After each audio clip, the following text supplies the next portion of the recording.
Yan pong water stress po, yan po isang technique ng pagpapabunga ng halaman. Pero kung tutusin po, natural lang po yan eh. Natural. Natural lang yan. Ito po ang mga kasi nalagyan lang natin ng pangalan na water stress kasi hindi natin dinidiligan na i-stress yung halaman. Pero sa totoong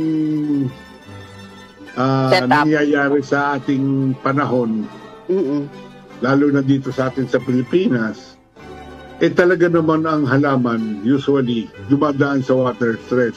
Lalo kasi, na pag summer. Diba, yung summer natin.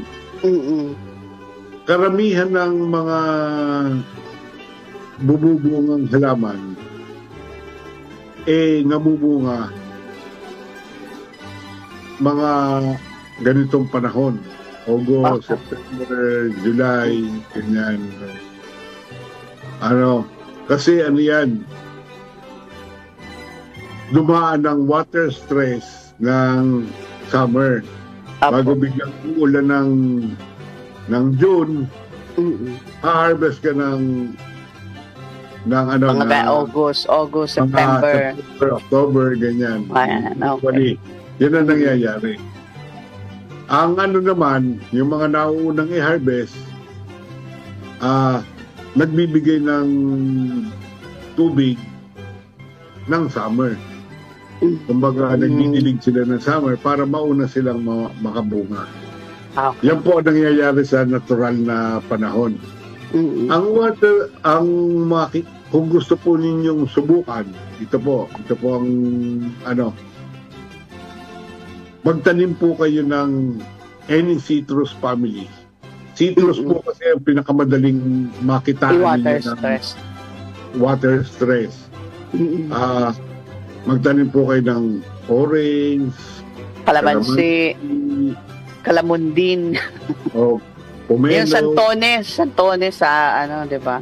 Yung parang dalandan. Dalandan, Kaya mga ganyan po, itanim po ninyo sa paso. Okay. Bago ngayon po, yung pong pagtatanim nyo sa paso, wag po yung paulanan.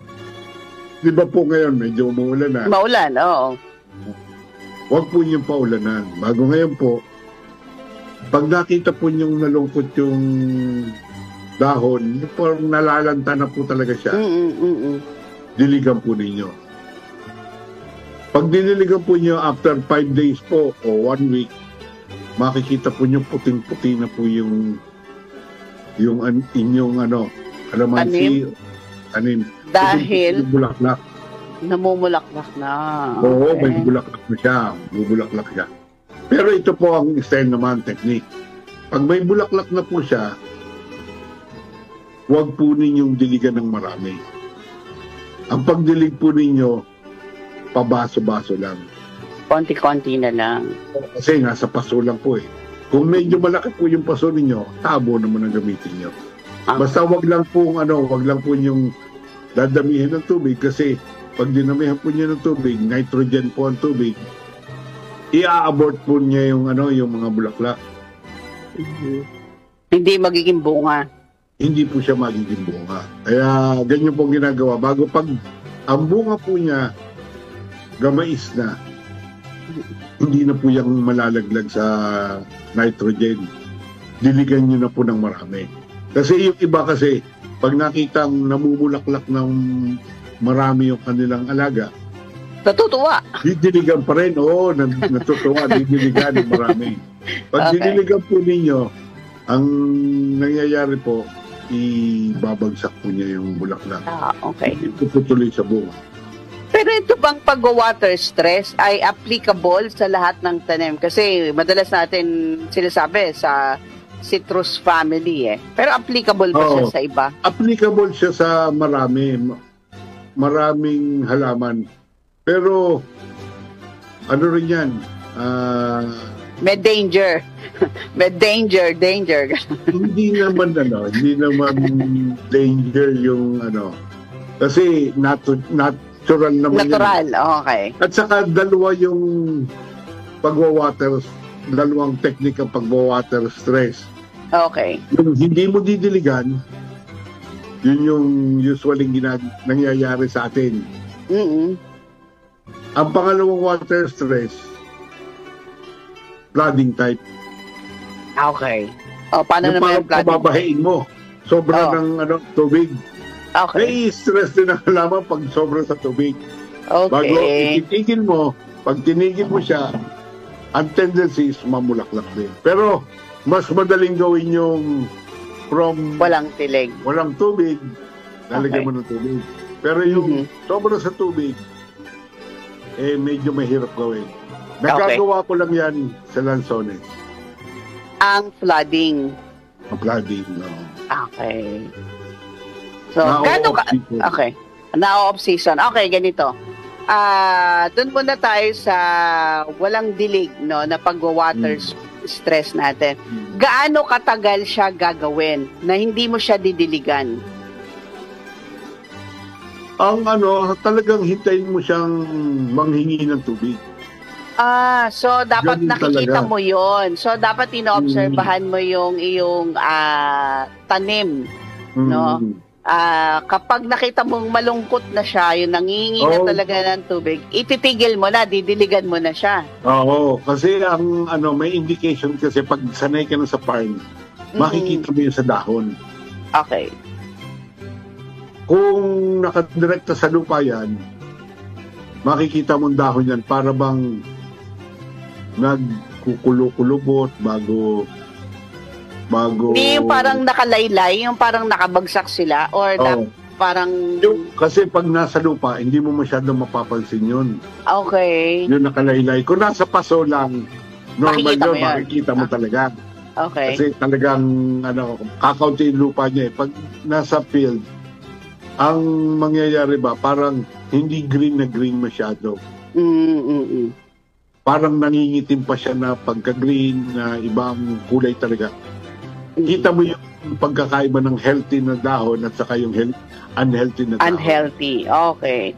So, pag nakita mo yon, stop na. Pwede mong bigyan na ng tubig.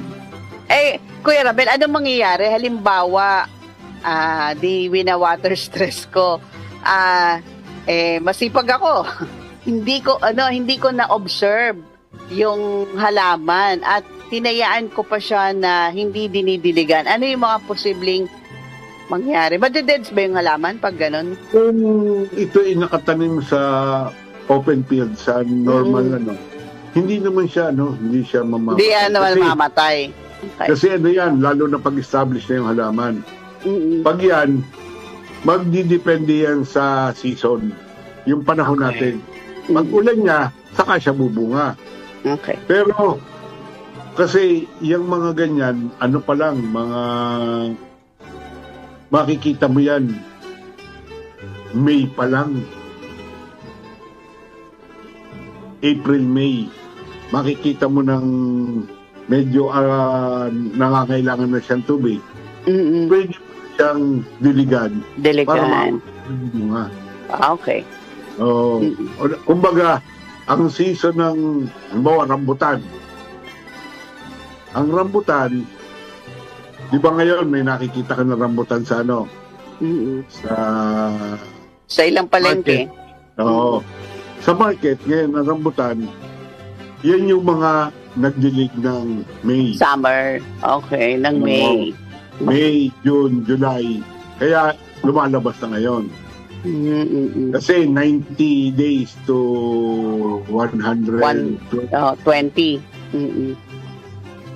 Yan ang Pero kung hindi ka nag-delay, yung harvest niyan, September pa. Kumbaga yung peak season niya, yung September talaga. Normal. Nakaramihan. Yung ulan ng June. Okay. Nagdidilig sa kanya. Okay. So, ayan. So, napakahalaga ng timing sa pag-water stress. Kasi baka mamaya, late ka nag-start mag-water stress, malapit na pala yung tagulan. Ganun din. Baka makulang yung pag-water stress mo. Okay. Hindi naman kulang. Okay. Sobra nga. Kaya nga lang, bakit ka pa magdidilig kung uulan na? Sayang lang water.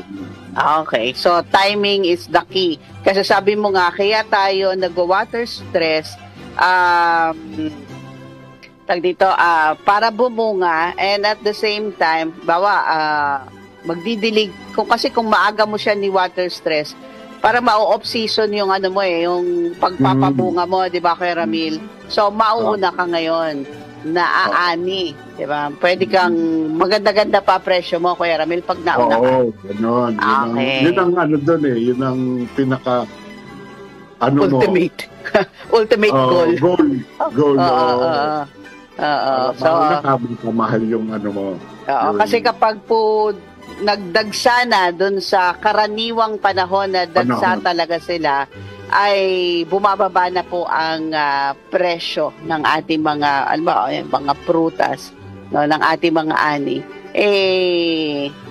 Siyempre gusto natin mas mataas ang presyo na mabebenta natin yung ating mga tanim. Okay, ayan. Sana po ay may natutunan kayo tungkol sa pag-water stress. Do ngayon po ay tagulan na, sabi nga ni Kuya Ramil, no, kasi pasulpot-sulpot na yung ulan, 'di ba? Pasulpot-sulpot, maggulat ka na lang umuulan, 'di ba? So ito ay preparation natin para doon sa susunod na walang ulan. No, pwede na tayong mag-water stress, 'di ba? Pwede na tayong mag-water stress at para mauna tayo, 'di ba, saka yung panahon ngayon, mapapansin mo, para bang iba ngayon ang panahon, yung malamig ngayon, maaga yung lamig. Diba? Papansin mo, parang usually kasi per month mainit pa, Ngayon, medyo maaga, August pa lang, medyo malamig-lamig na. Oo, malamig-lamig na. Yeah, meron mga halaman na nagpapabor sa ganyang panahon. Okay. Sa akin, tingin ko, yung lychee, pag ganyang panahon, gusto niya yan. Bubulaklak ng December. Ganyan yung panahon, doon sa farm, ganyan ang puno ng lychee, bubulaklak ng December pag maaga ang lamig. Maaga ang lamig. Okay. So, ayan. Thank you, Kuya Ramil, sa pag-share ngayong umaga tungkol sa pag-water stress.